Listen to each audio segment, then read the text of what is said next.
Hi అండి. అలసందల curry చేశాను నేను. వీటిని బొబ్బరికాయలని కూడా అంటారండి.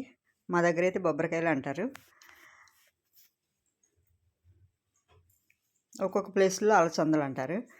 వీటిని మనం వడలు వేసుకుంటాం చూడండి. బొబ్బరి పప్పు వడలు అవి మాట. కాయలు కూరలు వండుకుంటే కూడా చాలా బాగుంటాయి.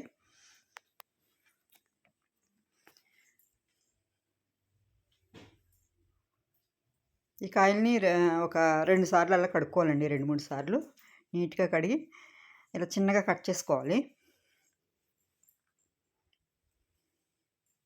చూసుకోవాలండి. ఎక్కడన్నా పుచ్చుంటది. అది మన కాయ చూసినప్పుడు తెలిసిపోద్ది. ఫ్రెష్‌గా ఉన్నాయి, పుచ్చులుండవు. ఎప్పుడన్నా ఎక్కడన్నా ఉంటదండి. అది చూసుకొని మనం ఇలా కట్ చేసుకోవాలి. ఇలా చిన్న చిన్న ముక్కలు కట్ చేసుకోవాలండి.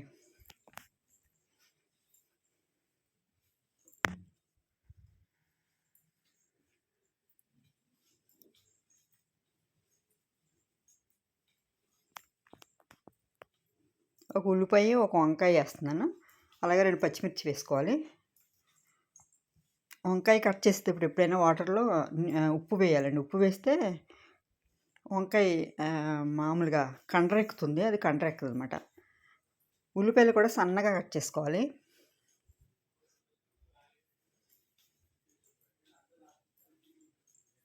పావు కిలో అండి అవి బొబ్బరికాయలు.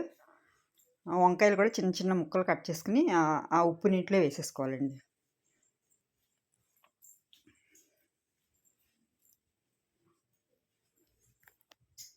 ఈ కూర అయితే చపాతీలోకి బాగుంటుంది, అంటే రైస్లోకి కూడా బాగుంటుంది, చపాతీలు కూడా చాలా బాగుంటుంది.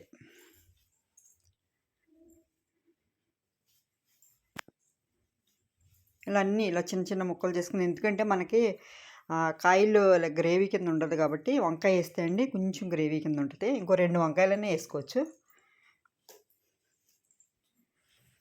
ఒక మందపాటి గిన్నెతో చేసుకుంటే అండి కూర బాగుంటుంది. కొద్దిగా ఆయిల్ వేసుకోవాలి.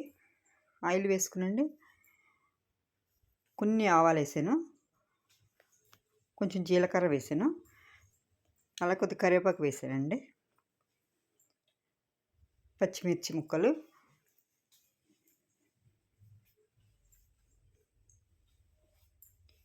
కొద్దిగా ఆవాలు వేగితే టేస్ట్ బాగుంటుందండి. అలా కొంచెం ఒకసారి తిప్పిన తర్వాత ఉల్లిపాయ ముక్కలు కూడా వేసేసుకోవాలి. ఆవాలు వేగితే అండి కమ్మగా ఉంటుంది కూర. వేగకపోతే అండి కొంచెం చేదు వస్తుంది. ఏదైనా సరే తాలింపులో ఆవాలు ముందు మంచిగా వేగాలి. కొద్దిగా పసుపు వేసుకోవాలి, అలాగే ఉప్పు కూడా వేసుకోవాలండి. ఉల్లిపాయలు అయితే మంచిగా మగ్గిపోవాలండి. కొంచెం ఇలా బ్రౌన్ కలర్ వచ్చేటట్టు మగ్గాలి. ఉల్లిపాయలు మగ్గకపోతే కూర అయితే తీయగా ఉంటుంది.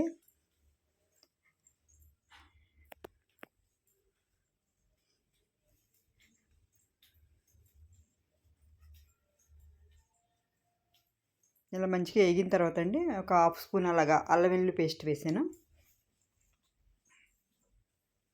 ఇది సింపుల్గా వండేసుకోవచ్చండి, టేస్ట్ బాగుంటుంది. మళ్ళీ మనకి హెల్తీ కూడా. గ్రీన్వి బీన్స్ వేయినా సరే మనకి హెల్త్ మంచిదండి. వంకాయ ముక్కలు వేసేసుకోవాలి.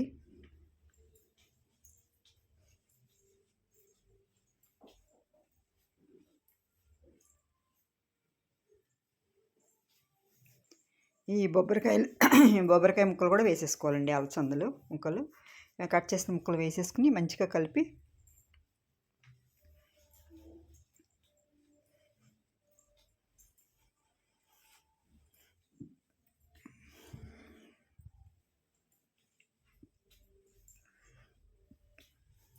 మూత పెట్టేసుకోవాలి.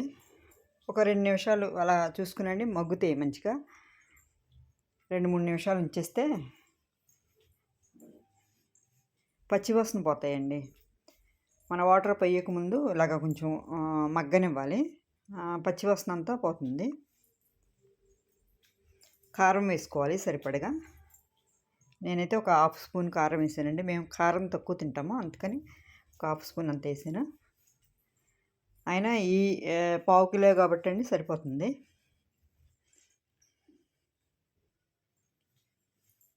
చిన్న గ్లాస్తో 2 గ్లాసులు వాటర్ పోస్తున్నా అండి. కొద్దిగా చూసుకోవాలండి. ఇలా ముక్కలు ములిగేటట్టు ఎక్కువ నీళ్లు పోసేసుకోకూడదు. ఎక్కువ నీళ్లు పోసుకోకుండా ఇలా మంచిగా మనకి ఈ బొబ్బరికాయ ముక్కలున్నాయి, అలసంద ముక్కలున్నాయి చూడండి, అవి మంచిగా ఉడికేటట్టు ఉండాలి. పేస్ట్ అయిపోకుండా ఉడికేటట్టు చూసుకోవాలి. ఎక్కువ నీళ్ళు పోసేస్తే అండి పేస్ట్ అయిపోద్ది.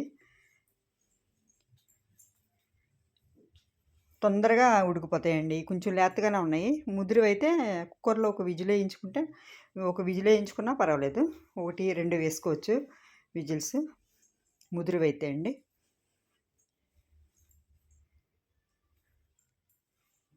మూత పెట్టేసుకోవాలి. చూసుకోవాలండి, దగ్గరికి రావాలి మంచిగా. కొత్తిమీర వేసుకుంటున్నాను.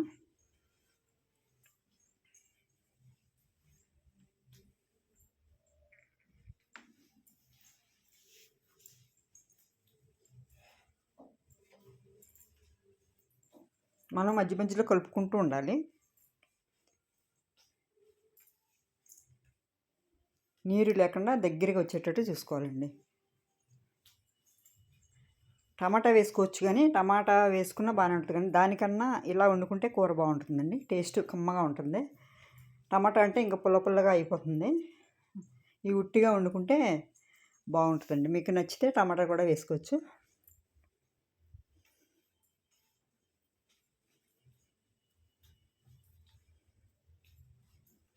ఇప్పుడు గింజ ఇలా ఉడికిపోయింది. అలా ఉడికిపోతే సరిపోద్దండి. ఇలా మీరు కూడా చేసుకుని చూడండి. నా ఈ వీడియో నచ్చితే లైక్ చేయండి, షేర్ చేయండి, మీ ఫ్రెండ్స్ ఎవరికైనా సబ్స్క్రైబ్ చేసుకోండి.